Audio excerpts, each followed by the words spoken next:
Hello students, welcome to class.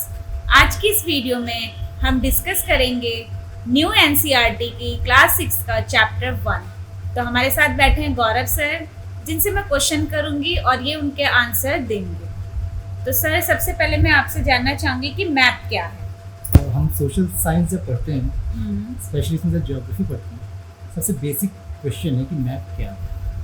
बहुत से लोगों को समझ नहीं आता। देखिए, मैप एक टूल है, ऐसा टूल आपको एक जगह से दूसरी जगह जाना है, तब कैसे जाएंगे। मान लीजिए आप 50-100 मीटर या जिस मोहल्ले में आप रहती हैं वहीं पर आपको जाना है, तो आपने एक मेमोरी में एक रास्ता याद करके रखा होगा कि मैं इस गली से जाऊंगी, इतना मीटर आगे जाऊंगी, उसके आगे यहाँ से लेफ्ट टर्न करूंगी, तो मुझको ये मंदिर या ये स्कूल या फिर ये कैफ़े या कोई ईटरी, खाने की पीने की जगह, मार्केट, आपके दिमाग में ये सब मेमोरी में ये सब चीज़ें रिकॉर्ड हैं। कहाँ कहाँ आपको जाना है, और एल्गोरिथम जो है वहाँ तक पहुँचने का आपके दिमाग में ऑलरेडी एंटर है। 50 मीटर आपको सीधा जाना है घर से निकल के, वहाँ से लेफ्ट जाना है, वहाँ से लेफ्ट जाके फिर आपको इस मोड़ से मुड़ना है, यहाँ पे एक लैंडमार्क है। ये सब जो जानकारी है इसको जब इकट्ठा करके एक पेपर पे लिखते हैं, उसको बोलते हैं मैप। मैप का की ज़रूरत क्या है? मैंने आपको बताया कि आपको एक जगह से दूसरी जगह जाना हो, घर के आसपास जाना हो, वो जगह आपको याद है। किसी नई जगह जाना हो तो आपको याद नहीं है, जहाँ कभी गए ही नहीं, पहली बार जा रहे हैं, वहाँ मैप का सबसे ज़्यादा यूज़ है। आज की दुनिया में आप किसी भी शहर में चले जाइए देश के, आप पहले कभी भी ना गए हो वहाँ पर, तब भी आप मैप की हेल्प से जहाँ आपको जाना है, फॉर एग्जाम्पल आप कहीं एग्ज़ाम देने जा रहे हैं, आप उस सेंटर पर कभी पहुँचेंगे, आपका सेंटर आके मान लीजिए भोपाल में, ठीक है, भोपाल में पहुँच गए, आपने मैप खोला, आप सबसे पहले इस पर देखेंगे कि मैं कहाँ हूँ। एंकर पॉइंट आपको मिलेगा कि आप कहाँ, आपको दिखेगा अगर आप रेलवे स्टेशन पे, कि आप रेलवे स्टेशन पे, आपको कहाँ जाना है वो देखेंगे आप। मान लीजिए कोई भी XYZ पब्लिक स्कूल, ठीक है, वो आपका एंड पॉइंट हो गया। बीच में आपको रास्ते दिखेंगे, बहुत सारे रास्ते जिनसे आप जा सकते हैं, कई लैंडमार्क्स दिखेंगे, उनकी सहायता से आप रास्ते पे बढ़ते हुए अपने रास्ते को वेरीफाई कर सकती हैं। मैं यहाँ पहुँच गई इस लैंडमार्क के पास, अब यहाँ से मुझे यहाँ जाना है। इस तरीके से आप मैप को यूज़ करते हैं। अब तक हमने जाना कि मैप क्या है और मैप का यूज़ कैसे। तो अब आगे आप मुझे बताइए कि मैप के कंपोनेंट्स क्या हैं। कि उसमें जगहों के नाम होंगे और रास्ते होंगे, ठीक है, लेकिन उनको अरेंज कैसे किया जाए, ऑर्गेनाइज कैसे किया जाए कि हर कोई आदमी इसको समझ सके। मान लीजिए मैंने एक मैप बनाया, उसको मैं अपने तरीके से बना लूँ, आप एक मैप बना रही हैं, आप इसको अपने तरीके से बना लीजिए। हाँ भाई, मतलब समझ में आना चाहिए, ऐसा होना चाहिए ना मैप। एक कॉमन स्टैंडर्ड होना चाहिए जिससे आपका बनाया हुआ मैप मैं समझ सकूँ, मेरा बनाया हुआ मैप आप समझ सकें। तो इन स्टैंडर्ड में जो सबसे बेसिक है उसको बोलते हैं कोऑर्डिनेट्स। अच्छा, जिससे आप हर एक जगह का एक नंबर में नाम बता सकें, ठीक है। अगर आपको अभी ना समझ में आया तो आपको एग्जांपल दूंगा मैं एक चेस बोर्ड का। चेस बोर्ड में 8x8 का एक ग्रिड होता है, आप स्क्रीन पर हम लोग दिखाएंगे अभी। एक चेस बोर्ड आपको दिख रहा होगा, इसमें 1 to 8 और A to H तक का एक कोऑर्डिनेट है, 1 to 8 तक का एक कोऑर्डिनेट है। आप इन दो कोऑर्डिनेट्स की मदद से किसी भी एक स्फीयर को रेफर कर सकते हैं। जैसे A8, तो आप A कहाँ पर है, इस लाइन में जाइए, आपको देखेंगे 8 कंपोनेंट्स हैं जिनका नाम A है। लेकिन अगर मैं A8 कहूँगा तो सिर्फ एक बॉक्स का नाम ही पड़ेगा आपको, A8, A1, A2, A3, A4, A5, A6, A7, A8 से A8, ठीक है। इसका मतलब ये है कि इस ग्रिड के अंदर आपको किसी भी एक जगह को पॉइंट आउट करना हो, आपको दो चीज़ें बोलनी पड़ेंगी, एक अल्फ़ाबेट और एक नंबर। दो कोऑर्डिनेट्स की वजह से आप पूरे मैप को आइडेंटिफाई कर सकते हैं, पूरे मैप में किसी भी जगह को आइडेंटिफाई कर सकते हैं। इसी तरीके से जब हम मैप की बात करते हैं, अपनी धरती के मैप की बात, तो इसमें दो कंपोनेंट होते हैं, एक होता है लॉन्गिट्यूड, एक होता है लैटिट्यूड। अच्छा, चेस बोर्ड को समझा, इसी तरीके के दो कोऑर्डिनेट्स हैं, बस इतना सा अंतर है, चेस बोर्ड फ्लैट होता है, हमारी धरती गोल होती है। बट इन दोनों में क्या डिफरेंस है आपस में? आप हम एक स्क्रीन पर एक मैप को देखेंगे, देखिए नॉर्थ से लेके साउथ तक जो लाइंस जा रही हैं उसको हम बोलते हैं लॉन्गिट्यूड, ठीक है। और जो ईस्ट से लेके वेस्ट या आप समझ लीजिए वेस्ट से लेके ईस्ट तक जो लाइनें जा रही हैं उनको हम बोलते हैं लैटिट्यूड। ये दो तरह के कोऑर्डिनेट हैं, उनकी वजह से हम दुनिया के किसी भी लोकेशन को डिस्क्राइब कर सकते हैं।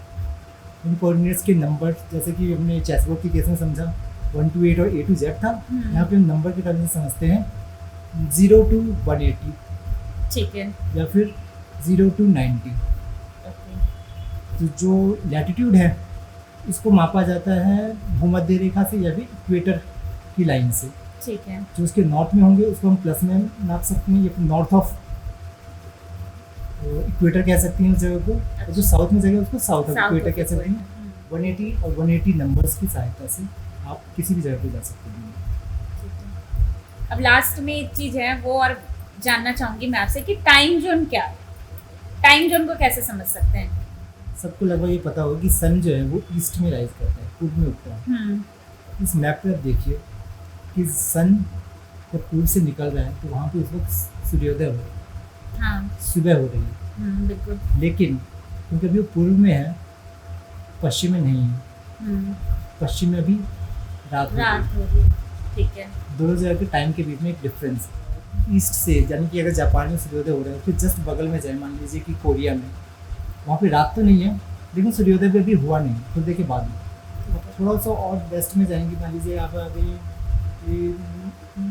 इलाहाबाद में, प्रयागराज में अगर आप आ गए तो वहाँ पे अभी शायद आधी रात हो। ठीक है।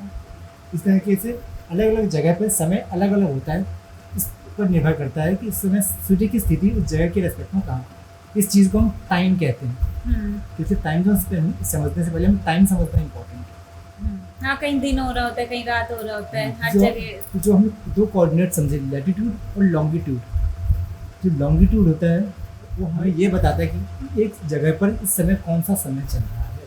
इस समय अगर आज भारत में इस समय शाम के 5 बज रहे हैं तो जापान में इस समय 5 नहीं बज रहे हैं, क्योंकि वहाँ से सूर्य जा चुका है। मेरा आपसे एक क्वेश्चन है कि अगर मुझे किसी को ये बताना है कि इंडिया कहाँ है तो मैं लॉन्गिट्यूड्स और लैटिट्यूड की सहायता से कैसे बता पाऊंगी?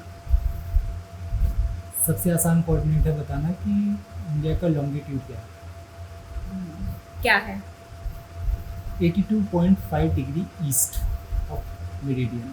अच्छा।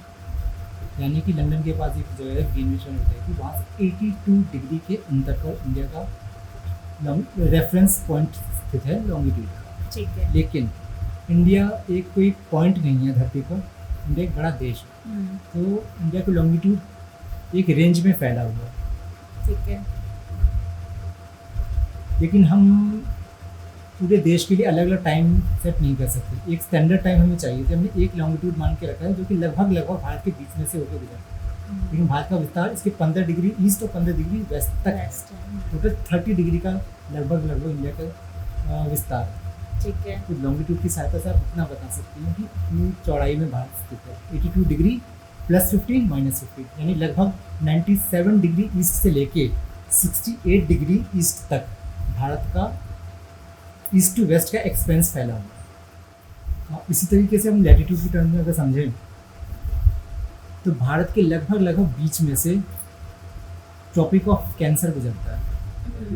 के रेफरेंस पॉइंट आप याद कर सकते हैं 23.5 डिग्री नॉर्थ ऑफ इक्वेटर से होकर गुजरता है, और भारत का एक्सपेंस लगभग 15 डिग्री ऊपर और नीचे इसके फैला हुआ है। यानी कि 6 डिग्री नॉर्थ ऑफ इक्वेटर से लेके 38 लगभग 38 डिग्री नॉर्थ ऑफ इक्वेटर तक भारत फैला हुआ है।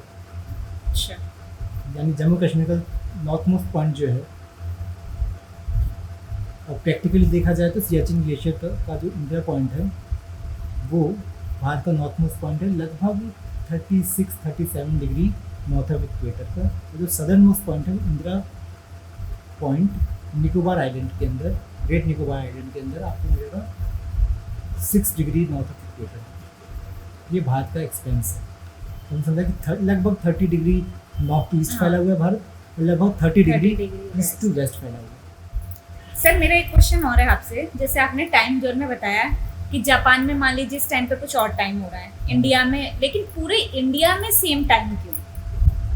पूरे इंडिया में same time in real terms कभी भी नहीं होता है। देखा जाए तो आप एक किलोमीटर भी दूर अगर कहीं किसी एक जगह से जा रही हूँ, अगर टाइम जो है एक्चुअल टाइम वो अलग है, लेकिन अगर हम पूरे देश में 1-1 किलोमीटर पे, आधा-आधा किलोमीटर पे, 2 किलोमीटर, 10 किलोमीटर पे अलग-अलग टाइम फॉलो करने लगे तो ट्रेनें कैसे चलेंगी? आप यहाँ पे बैठे, मान लीजिए दिल्ली में ट्रेन पर आपको जाना है कलकत्ता या बनारस या नागपुर, चेन्नई, वहाँ पे किस टाइम पे ट्रेन पहुँच रही है, कितना शेड्यूल फॉलो करना मुश्किल हो सकता है। आपका स्कूल यहाँ पे एक टाइम पे खुल रहा है, आपका घर यहाँ पर है, स्कूल यहाँ से मान लीजिए 10 किलोमीटर दूर है, 5 किलोमीटर दूर है, वहाँ पर रियल टाइम में टाइम का डिफरेंस रहेगा, क्योंकि जगह में डिफरेंस है, अलग अलग लॉन्गिट्यूड पर हैं, भले माइन्यूट डिफरेंस ही हो, टाइम का थोड़ा सा डिफरेंस है, तो रेफरेंस पॉइंट में थोड़ा सा डिफरेंस है, टाइम अलग है।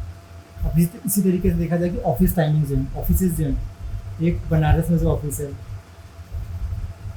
चंडीगढ़ में कोई ऑफिस है, उसमें प्रैक्टिकल टाइम में बहुत ज़्यादा डिफरेंस है, लगभग 2 घंटे का डिफरेंस पड़ेगा। अच्छा। अगर हम वहाँ पे अलग अलग टाइम फॉलो करेंगे तो एडमिनिस्टर करने के लिए बहुत हमें डिफिकल्ट, प्रैक्टिकल लाइफ में बहुत डिफ़िकल्टीज हैं। इसलिए हमने पूरे भारत में एक्चुअल टाइम से भले टाइम का हर एक जगह पे अंतर है, एक रेफरेंस पॉइंट चूज़ किया हुआ है जो कि ईस्ट टू वेस्ट के लगभग बीच में पड़ता है। ये रेफरेंस पॉइंट एक जगह है इलाहाबाद के पास, प्रयागराज के पास, इसको बोलते हैं नैनी। उसको 82.5 डिग्री ईस्ट ऑफ मेरिडियन हमने पूरे इंडिया का रेफरेंस पॉइंट चूज़ किया हुआ है, जहाँ पे अगर वहाँ पे जो टाइम होता होगा स्टैंडर्ड टाइम, उसको पूरे इंडिया का स्टैंडर्ड टाइम समझा जाता है। हालांकि जो जगह उसके ईस्ट या वेस्ट में होंगी वहाँ का एक्चुअल टाइम अलग होगा। सर, तो अब आप मुझे ये बताइए कि स्टैंडर्ड टाइम और एक्चुअल टाइम में कैसे हमें डिफरेंस पता चले? कभी आपने सोचा है कि हम जो टाइम मेजर करते हैं, 1 बज गए, 2 बज गए, 3 बज गए, इसका मतलब क्या है? नहीं। जब 3 क्या है, 3 जैसे हम किसी को काउंट करें तो हमें पता कि एक चीज़ हमारे पास पड़ी, एक बुक पड़ी, एक पेन पड़ा है, 3 पेन पड़े हैं, हमें 3 में क्या काउंटिंग क्या कर रहे हैं कि 3 बज गए, 4 बज गए, 5 बज गए, इसका कुछ मतलब है? देखिए, इसका प्रैक्टिकल मतलब ये है कि जो स्टार्टिंग पॉइंट था टाइम का, वो था कि जब सूर्य आसमान में सूर्योदय से लेकर सूर्यास्त के बीच में सूर्य एक डिस्टेंस ट्रैवल करता है, नीचे से लेके ऊपर जाता है, ऊपर से लेके फिर नीचे आता है, जब सबसे टॉप मोस्ट पॉइंट पे पहुंचता है, उस टाइम को उस जगह का नून कहते हैं, दोपहर, वो दोपहर का टाइम है। और जब हम कहते हैं कि 1 बज गए, इसका मतलब ये था कि 1 घंटा बीत चुका है कब से, जब सूर्य अपने हाईएस्ट पॉइंट पर था आसमान में, यानी दोपहर हुए 1 घंटा हो चुका है, नून हुए 1 घंटा हो चुका है। इंग्लिश में हम उसको बोलते हैं आफ्टरनून। तो जो एक्चुअल टाइम हो गया है 2 आवर्स आफ्टर नून, इसको हम बोलते हैं 2 PM। तो 2 घंटे हो चुके हैं, नून हुए। 4 घंटे हो चुके हैं, नून हुए। जब हम स्टैंडर्ड टाइम की बात करते हैं तो हम जब नून की बात करें, दोपहर, सन के हाईएस्ट पॉइंट पे पहुंचने की बात कर रहे हैं। अगर हम दिल्ली में बात कर रहे हैं कि 2 बज गए स्टैंडर्ड टाइम के टर्म्स में, तो हम दिल्ली की दोपहर की बात नहीं कर रहे हैं, हम नैनी की दोपहर की बात कर रहे हैं कि नैनी, प्रयागराज में जब सूर्य अपने हाईएस्ट पॉइंट पे था आसमान में, तब से लेकर अभी तक 2 घंटे बीत चुके हैं। एक्चुअल टाइम क्या है, अगर आपको ये नापना है तो आप अपने घर के बाहर जाइए, छत पे जाइए और देखिए कि सन कहाँ है। अच्छा।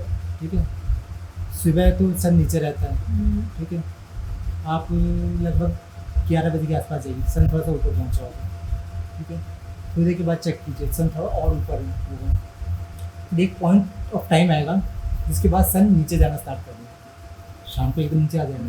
ठीक है, आप ये चेक कीजिए कि जब सन अपने हाईएस्ट पॉइंट पर पहुंचा, इस टाइम में आपकी घड़ी में टाइम कितना होगा, टाइम को नोट करिए, वो उस जगह की एक्चुअल नून है। मान लीजिए कि आपने टाइम नोट किया है 12:20, तो वो टाइम हम कहाँ से नोट करेंगे? घड़ी से ही करेंगे? हाँ, घड़ी से करेंगे। 12:20 स्टैंडर्ड टाइम्स के टर्म में आपको दिखा रहा है, लेकिन क्योंकि आपका एक्चुअल नून है वो आपका 12 मिनट होना चाहिए। 12:20 हो चुका है ऑलरेडी घड़ी में, मतलब आप 20 मिनट पीछे है टाइम से। ठीक। मतलब नैनी में दोपहर 20 मिनट पहले हो चुकी थी, जहाँ आप हैं वहाँ पर सन को आने में अभी 20 मिनट का समय लगा। नैनी में 20 मिनट पहले पहुंच चुका था। समझ चुका था। यानी अब 20 मिनट वेस्ट हैं नैनी से। ठीक है स्टूडेंट्स, इसी के साथ हमारा चैप्टर 1 यहीं पे समाप्त होता है।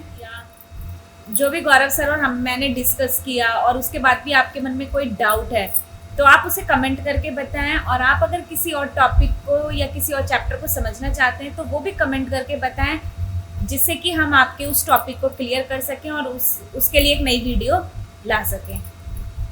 वीडियो को लाइक शेयर ज़रूर करें, और चैनल को पहली बार देख रहे हैं तो सब्सक्राइब करना ना भूलें। बेल आइकन दबाइए जिससे आपको आने वाली वीडियो की नोटिफिकेशन तुरंत मिल सके। धन्यवाद।